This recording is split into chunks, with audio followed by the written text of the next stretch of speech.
नमस्कार दोस्तों, स्वागत है आपका कायरा एजुकेशन में। देखिए, हम आज इस वीडियो में जो बात करने वाले हैं वो आपका यूपी टेट 2021 की जो परीक्षा है उसको आप कैसे पास करें और आप जो है 125 प्लस मार्क्स जो है आप कैसे ला सकते हैं। तो वीडियो को पूरा देखें, अंत तक देखें और जो हमारा चैनल है उसे सब्सक्राइब करें, वीडियो को शेयर करें, लाइक करें, जिससे कि हम आगे भी इस तरह की वीडियोज आपके सामने लेकर आते रहें। और मैं आशा करता हूं कि यह वीडियो आपके लिए बहुत ही लाभदायक, बहुत ही हेल्पफुल साबित होगी, जिससे कि आप इसको अच्छे से समझ करके, देख करके 125 प्लस मार्क्स जो है अपने यूपी टेट में ला सकते हैं। तो इसमें मैं आपको पूरा बताऊंगा आपको क्या करना है, क्या नहीं करना है और किस प्रकार से आप जो है अच्छे मार्क्स ला सकते हो। तो चलिए देखिए, बिना समय गवाए हम शुरू करते हैं। ज़्यादा बड़ी वीडियो नहीं होगी, छोटी सी वीडियो होगी। तो देखिए शुरू करते हैं। पहला है आपका यूपी टेट 2021 परीक्षा, यानी कि जैसा कि आप सभी को पता है आज जो है आपका 2 नवंबर है और आपकी जो परीक्षा है वो 28 नवंबर को निर्धारित की गई है। ठीक है, तो सबसे पहले देखिए मैं प्राइमरी जो स्तर है उसकी बात करता हूँ, जिसमें कि आपका हिंदी है। पहला आपका हिंदी होगा, दूसरा मनोविज्ञान, फिर पर्यावरण, फिर आपका जो लैंग्वेज चॉइस है आपका जैसे इंग्लिश, संस्कृत, उर्दू, उसके बाद आपका गणित हो गया। तो ये जो सारा आपका सिलेबस है ये आपका 1 से लेके 5 तक का है और इसके बाद मैं जूनियर की भी बात करूँगा। तो देखिए इसमें हम कैसे पास करें, इसको प्राइमरी का जो स्तर है कैसे पास करें। देखिए हिंदी है आपका। देखिए सबसे पहली बात ये है कि इसमें आपका सभी में 5 आपके सब्जेक्ट हो गए, जिसमें आपका 30 मार्क्स आएंगे, 30 क्वेश्चन आपके 30 मार्क्स के आएंगे प्रति एक सब्जेक्ट से। तो जैसे मान लीजिए हिंदी है, सभी बच्चे सोचते हैं कि इसको कैसे पास करें और सभी सोचते हैं कि इसमें हमारे 20 नंबर तक आ जाते हैं, लेकिन आप उससे भी ज़्यादा ला सकते हैं। वो कैसे, देखिए यदि हम देखिए हिंदी की बात करते हैं तो देखिए मैं यहाँ आता हूँ हिंदी में। देखिए तो हिंदी में आपका जो मोस्टली चुनिंदा आपके जो टॉपिक होते हैं, जैसे मान लीजिए आपका संधि, तत्सम, तद्भव, वाच्य, पुल्लिंग, स्त्रीलिंग, विलोम शब्द, पर्यायवाची, लेखक, कृतियाँ, और फिर आपका इसमें पैसेज आता है एक आपका, और उसके बाद जो है आपका सकर्मक, अकर्मक और सबसे ज़्यादा पूर्वकालिक क्रिया, देशज, विदेशज जो शब्द होते हैं ये आपके टॉपिक है। और यदि आप इनको बुक से भी पढ़ोगे या किसी यूट्यूब चैनल से, मैंने भी अपनी चैनल में वीडियोज अपलोड किए हैं, अगर आप उसको भी देख सकते हैं तो आप इसको 10 मिनट से कम समय में भी इसको आप तैयार कर सकते हैं। ये आपके टॉपिक है जिसे आप पढ़ करके हिंदी में 25 प्लस मार्क्स ला सकते हो 30 में से। तो देखिए, और दूसरी बात ये है, देखिए सबसे पहले आपको पेपर को देखिए कैसे हल करना है। पेपर में आपके 2 पक्ष होते हैं, एक तो सकारात्मक, एक नकारात्मक। तो सबसे पहले आप जैसे मान लीजिए सबकी अपनी चॉइस होती है, किसी की जो पकड़ होती है वो हिंदी में अच्छी होती है, किसी की बाल मनोविज्ञान में होती है, किसी की पर्यावरण में होती है, किसी की गणित में होती है। तो वो अपनी सुविधाओं के अनुसार जो है आप चॉइस कर सकते हो। जैसे मान लीजिए पहला हिंदी है, हिंदी में मैंने आपको टॉपिक बता दिए हैं, तो उन टॉपिक को आप अच्छे से तैयार करें, क्योंकि अब आपके पास ज़्यादा समय नहीं है, लगभग 25 दिन आपके पास बचे हैं, क्योंकि 28 में आपका एग्ज़ाम है और उससे पहले भी हमारे 5-4 दिन वैसे भी लग जाते हैं किसी न किसी आवश्यक कार्य में।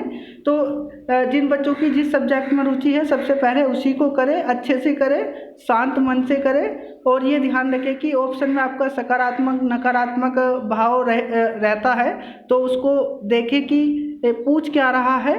और दूसरी बात, हमें जो बच्चा है बच्चे को प्राथमिकता देनी है, बच्चे का जो सर्वगणिक विकास है उसी के बारे में हमें सोचना है, क्योंकि आप एक अच्छे शिक्षक शिक्षिकाएं हैं।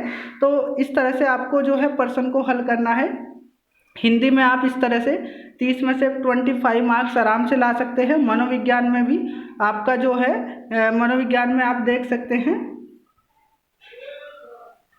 मैंने आपके सामने क्वेश्चन भी लिए हैं। देखिए मनोविज्ञान में भी आपका क्या होगा, एक सकारात्मक पक्ष होगा, एक नकारात्मक पक्ष होगा। इसमें भी आपको क्या करने हैं, बच्चों को ज़्यादा महत्व देना है। जैसे मैं आपको एक प्रश्न दिखा देता हूँ। देखिए, एक शिक्षक को स्कूल में प्रथम बार आए विशेष आवश्यकता वाले बच्चे के साथ क्या करना चाहिए। तो देखिए इसमें है पहला, उसकी विशेष आवश्यकताओं के अनुसार विशेष स्कूल में जाने की सलाह उसको देनी चाहिए या अन्य बच्चों से अलग करना चाहिए। या देखिए तीसरा है बच्चों के अभिभावक से सहयोगी योजना की चर्चा करना चाहिए। बच्चे के विशेष आवश्यकता के स्तर की जांच के लिए परीक्षा। तो देखिए आपने इसमें देखा है कि आपका पहला ऑप्शन जो है, आपका पहला, दूसरा और आपका चौथा जो ऑप्शन है, ये नकारात्मक भाव उत्पन्न करते हैं। क्योंकि देखिए विशेष आवश्यकता के अनुसार विशेष स्कूल में जाने की सलाह ऐसा नहीं है, क्योंकि आप एक शिक्षक है। यदि कोई बच्चा आपके पास आता है, आप जिस स्कूल में कार्यरत है, तो वो आपके लिए मतलब सभी बच्चों के लिए समान है, तो वहाँ समान शिक्षा दी जाएगी। ऐसा कुछ नहीं कि वहाँ जो बच्चे होते हैं सबको अलग अलग विशेष शिक्षा दी जाएगी, सभी को समान शिक्षा दी जाएगी। दूसरा है अन्य बच्चों से अलग नहीं करना चाहिए, सभी समान बच्चे हैं, जितने भी स्कूल में बच्चे हैं सभी के साथ उसको शिक्षा का जो अवसर है वो दिया जाएगा। तो देखिए इसमें आपका फोर्थ ऑप्शन भी नकारात्मक है, तो थर्ड ऑप्शन आपका जो है पॉजिटिव है, यही आपका आंसर होगा। देखिए दूसरा मैं एक क्वेश्चन और ले लेता हूँ आपके सामने मनोविज्ञान का। देखिए अध्यापक का प्रथम कर्तव्य क्या है? शिक्षा देना, हाजिरी लेना, खेल कूद कराना, अवकाश देना। तो देखिए ये भी आपका समझ पर आधारित है। तो शिक्षक का जो सबसे पहला जो कार्य है वो क्या है? आपका अध्यापक का जो पहला कार्य है वो शिक्षा देना ही अध्यापक का सबसे पहला कार्य है। ठीक है, इसके बाद देखिए हम फिर वापस आते हैं। देखिए पर्यावरण में आप अच्छे से गेम कर सकते हो, बढ़िया नंबर ला सकते हो, वो कैसे देख सकते हैं। आपको क्या पढ़ना है? देखिए पर्यावरण में आपको भारत का भूगोल पढ़ना है नॉर्मल, और कृषि का टॉपिक पढ़ना है, जैव विविधता पढ़नी है, दिवस पढ़ने हैं, क्योंकि 2 से 3 क्वेश्चन दिवस से आते हैं, वायुमंडल से आते हैं, जैसे क्षोभमंडल, आयान मंडल, मध्य मंडल, जो भी वायुमंडल की परतें होती है। और आपका मानव रोग, पौधा, जल, वन और नदी के किनारे बसे शहर, जैसे आपका लखनऊ किस नदी के किनारे हैं? गोमती नदी के। आपका यमुना, दिल्ली यमुना नदी के किनारे हैं। इस तरह के जो प्रश्न हैं आपके पूछे जाते हैं। दिवस भी याद करना, भूगोल में आपको ये सब पढ़ना है, इसमें भी आपका 20+ मार्क्स आराम से आ जाएंगे। इसके बाद फिर हम वापस में देखिए इंग्लिश, संस्कृत, उर्दू में जो है आपका आप देख सकते हैं। संस्कृत में भी आपको क्या करना है? देखिए कीर्तियाँ पढ़नी है, श्लोक पढ़ने हैं, जो कि आपके क्वेश्चन पेपर में आते हैं। उसके बाद जो आप हिंदी, देखिए हिंदी का जो आपके प्रश्न आते हैं, कुछ जो क्वेश्चन होते हैं वो आपके संस्कृत में हिंदी से ही आपके कवर हो जाते हैं, क्योंकि सेम आपका जो है मेथड रहता है। इसके बाद देखिए गणित में आपको क्या क्या पढ़ना है? जातीय मान, स्थानीय मान, कथन संख्या से सरल, मतलब सरल क्वेश्चन आते हैं, कार्य समय, दूरी, औसत, अनुपात, नंबर सिस्टम और बुद्धि समझ से संबंधित प्रश्न आते हैं। तो इन चीज़ों को आप पढ़ सकते हैं। जितना भी मैंने आपको ये सब बताया है, यदि आप इन चीज़ों पर फोकस रख के इसको पढ़ते हैं तो निश्चित रूप से आपके 125+ मार्क्स आपके जो है यूपी टेट में आराम से आ सकते हैं, जिसमें आपको किसी भी तरह की कोई परेशानी नहीं होगी। और देखिए जो ये हमारी जूनियर की जो रणनीति है वो भी आपकी सेम रणनीति है, लेकिन इसमें आपका सिर्फ एक जो सब्जेक्ट होता है आपका सोशल स्टडीज, सामाजिक विज्ञान और विज्ञान, यानी कि 8 वर्ग के जितने भी बच्चे होते हैं उनके लिए जो है सामाजिक विज्ञान का सब्जेक्ट महत्व होता है, और आपका जो साइंस के बच्चे होते हैं उनके लिए जो है आपका साइंस का पोर्शन आता है, उसके आपके 60 क्वेश्चन आते हैं। तो इस तरह से जो है आपका इसमें कोई ज़्यादा फर्क नहीं है, बस आपका जो है प्राइमरी और जूनियर के स्तर में इस तरह के जो आपके क्वेश्चन सेम होते हैं, 150 दोनों में होते हैं। प्राइमरी में आपका 5 सब्जेक्ट होते हैं, लेकिन आपका जो जूनियर है उसमें 4 सब्जेक्ट होते हैं, जिसमें कि सामाजिक विज्ञान और विज्ञान के 2 वर्ग हो जाते हैं, जिसमें आपका 60-60 क्वेश्चनों में उनको बांट दिया जाता है। तो इस तरह से आपका देखिए, फिर हम दूसरी बात करते हैं आपका पैडालॉजी। पैडालॉजी में आपका ज़्यादा जो क्वेश्चन पूछे जाते हैं वो सी टेट में पूछे जाते हैं, लेकिन आपका यूपी टेट में आपका 3 से 4 क्वेश्चन पैडालॉजी से संबंधित आपका प्राइमरी और जूनियर में पूछ लिए जाते हैं, जो कि आपका बुद्धि की समझ पर आधारित होते हैं, जिनको आप मैंने बताया है आपका जैसे कि आपका ये प्रश्न था। देखिए अध्यापक का प्रथम कर्तव्य क्या है? तो अध्यापक का जो प्रथम कर्तव्य होता है वो शिक्षा देना होता है, ये आपका बुद्धि समझ पर आधारित है। तो इस तरह के क्वेश्चन जो आपके होते हैं पैडालॉजी से संबंधित होते हैं, जिनको आप आसानी से हल कर सकते हैं।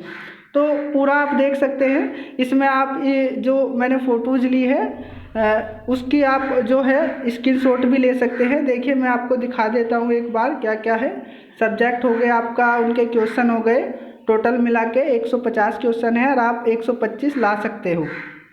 देख सकते हैं ये आपका ऊपर वाला जो है ये यहाँ से लेकर के आपका यहाँ से लेकर ये आपका 1 से 5 तक है।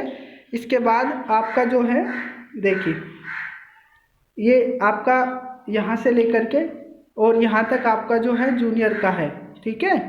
और इसमें ये आपका जो है सकारात्मक पक्ष ध्यान रखना है, नकारात्मक और बच्चों को ज़्यादा महत्व देना है। क्वेश्चन मैंने आपको बता दिए हैं, एक बार फिर देख सकते हैं आप। देखिए यहाँ से एक बार ये स्क्रीनशॉट ले लिए। पर्यावरण में जो है आपका ये वाले टॉपिक पढ़ने हैं, भारत भूगोल, भारत का सामान्य, कृषि, जैव विविधता दिवस, वायुमंडल, मानव रोग, पौधा, जल, वन और नदी किनारे शहर। हिंदी में आपको पढ़ना है संधि, तत्सम, तद्भव, वाच्य, पुल्लिंग, स्त्रीलिंग, विलोम शब्द, पर्यायवाची, लेखक एवं उनकी कृतियाँ।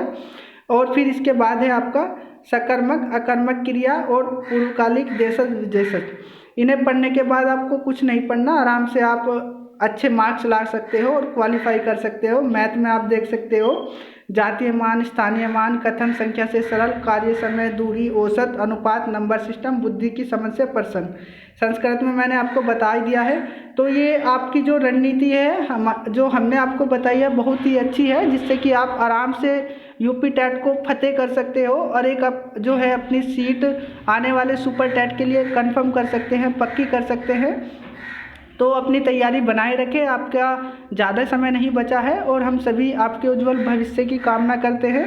आई होप वीडियो आप सभी को अच्छी लगेगी, पसंद आएगी। हमारे चैनल को सब्सक्राइब करें, वीडियो को शेयर करें, लाइक करें, हमें कमेंट करें जो भी आपकी समस्या है, जिससे कि हम ज़्यादा से ज़्यादा आपकी समस्याओं को हल कर सकें। तो मेरी ओर से आप सभी शिक्षक शिक्षिकाओं को थैंक यू, नमस्कार।